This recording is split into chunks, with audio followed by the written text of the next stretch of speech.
So yeah, that's the thing, that it was rhythm first, then melody. You can't like a song without a good melody. In fact, the components that make up a good song starts with the rhythm, starts with a good melody, harmony. Okay, harmony basically meaning a language of a mixture of different pitches and frequency, how they interact with each other. That's basically what harmony means. So these are the components. The next thing I started liking as I grow, probably about 4 or 5 or 6 years old. My dad used to play a lot of country music, right? And I'm talking country music of the 70s or even 60s up to the 80s. Guys like Kenny Rogers and Glenn Campbell.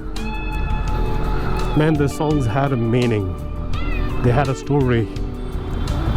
It's amazing, it's just so compelling to listen to a good story and the meaning of a song. Now you can't really appreciate anything if it doesn't have meaning. No, there's a meaning to why I love music. There's a meaning to why I love riding motorcycles. It's not without meaning. There's a meaning to why you love the things you love.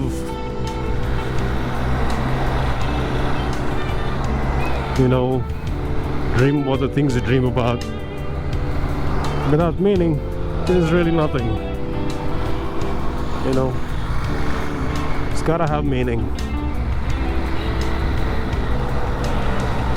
And speaking about meaning, it's gotten to the point where one of the bands that I really love, I really admire those guys. I mean, they were active until about 5 or 6 years ago. A band called Rush. I mean, the way they write their music and the way they write their lyrics, especially Neil Peart. I don't believe in saying rest in peace. It's like you're saying that a powerful, potent force such as yourself, you're a force of nature, man. Your consciousness is a force of nature. Realize that. And you wanted to rest in peace? It's gotta go on, man. It's gotta move on.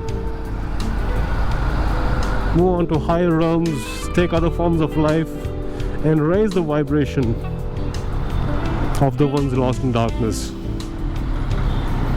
for the ones trying to find the way around. So that's Neil Peart. He's just amazing. No other band has touched me like the way Rush has. So I'll talk about my inspirations. I'm just tracing my journey back into what got me into this journey. Rhythm, melody, meaning. And for a long time I stuck with meaning. And of course, the underlying elements of rhythm and melody. Then came the age of aggression. The year was 1986, 87. I lived part of my life in northeast India in Shillong. Beautiful hill country, part of the Himalayas. I was only son. And we came back to Bangalore in 86, 87. And I joined St. John's High School in Bangalore. Straight away got the admission because I was in St. Edmunds, one of the best schools run by European Christian bastard fathers.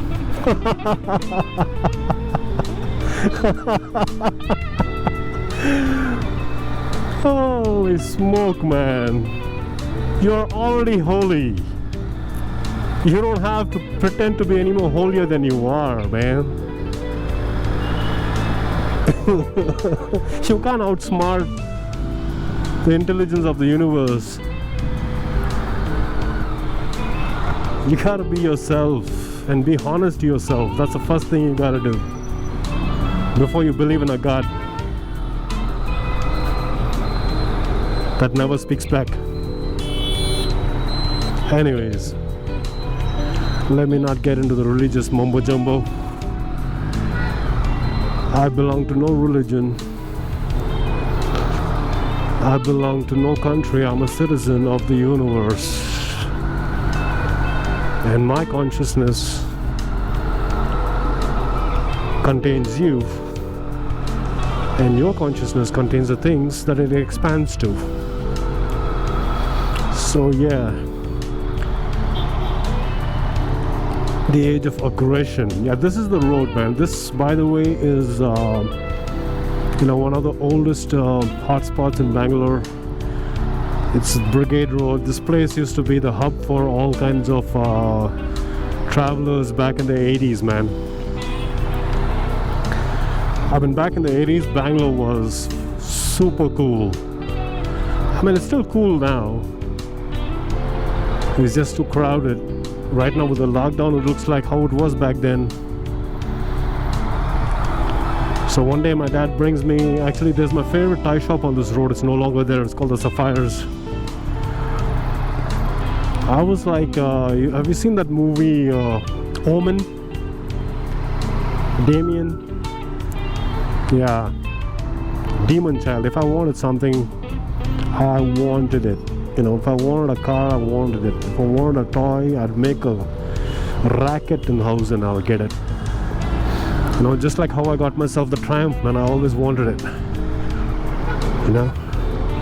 So it brings me to Bangalore and I see the lights and all the neon signs. I'm like, let's come back here, Dad.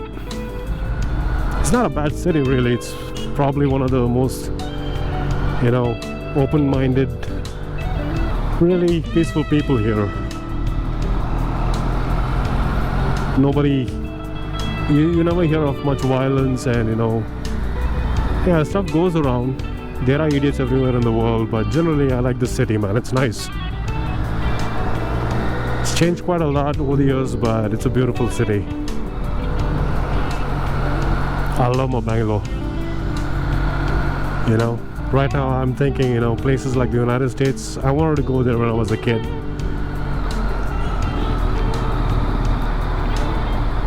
I used to read all the Spider-Man and Batman and Superman comics, and I used to think those guys are real, that they live in New York City, and I wanted to go there. It wasn't until, a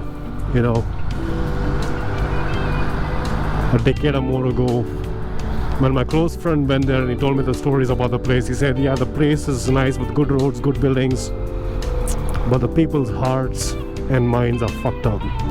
Sorry to say, that's what's going on, Fucking idiots shooting black people. Someone's color of the skin makes you a better man. You gotta be kidding me, man. Anyway, so this is Bangalore. I'm supposed to be going to the Triumph showroom and I need to find a petrol station.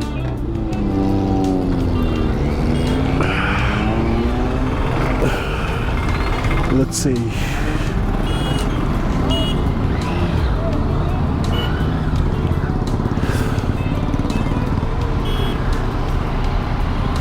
Okay.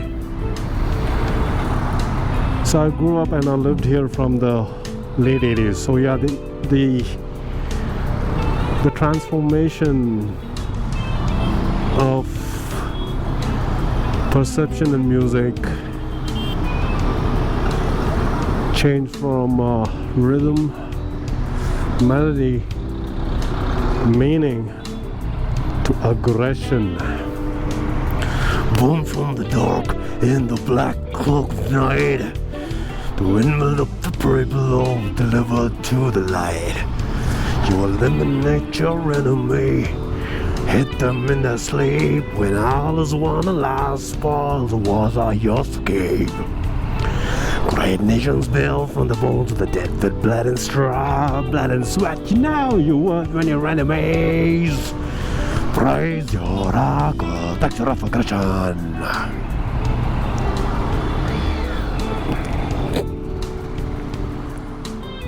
The system sucks.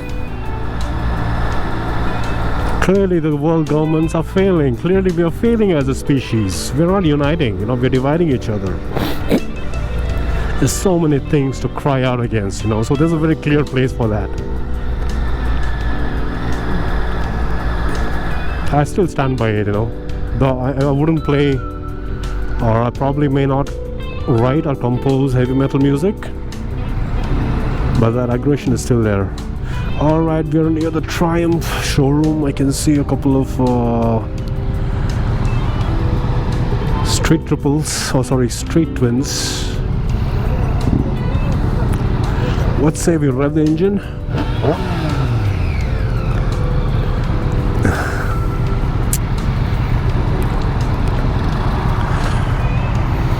So I'm going to continue talking about, my journey with music is basically to enlighten folks trying to understand how to be a composer. I'm not there myself yet entirely, I'm just cooking myself. I'm cooking my imagination. It takes years.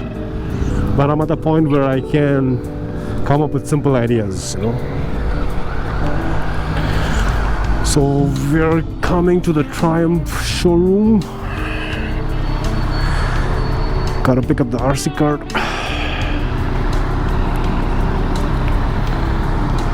I'm gonna show you around the motorcycles and gonna sign off. Here we go. The amount of time I've come here and dreamed about owning a Triumph, man. It's a dream come true. It's a blessing. So let's look around. Choose your own ground. As I live, now you die. All you touch and all you see is all your life will ever be. So that's the Bonneville. I'm gonna wear my helmet and take it off inside. You can see the Tigers Street Twin. Okay, let's take off the helmet. Okay, I'm gonna sign off now, folks. Been really waiting a long time to talk my mind out, basically sharing my thoughts with the universe and the people who care to listen about it, about being a fine connoisseur of sound. Signing off now, folks. Cheers.